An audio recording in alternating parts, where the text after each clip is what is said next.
Hello mga ka-SAAS!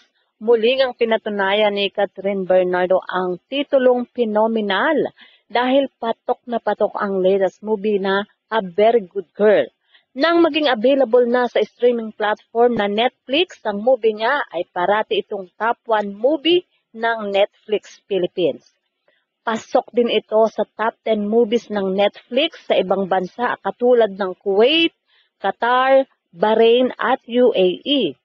Ang daming curious sa kakaibang karakter ni Catherine sa movie na si Pilo, kaya nang ipalabas nga ito sa Netflix ay nag-top 1 ito. Catherine is slaying dahil ang A Very Good Girl ang top 5 na most non-English movie sa Netflix para sa week ng December 25 to December 31, 2023.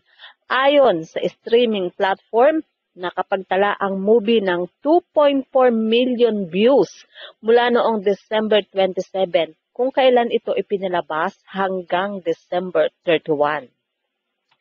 Well, enjoy naman itong si Catherine at masayang-masaya siya na sinalubong ang bagong taon sa bansang Thailand kasama ang kanyang buong pamilya.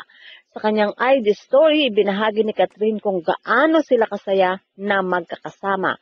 Makikita nga sa ngiti ni Catherine na buong-buo siya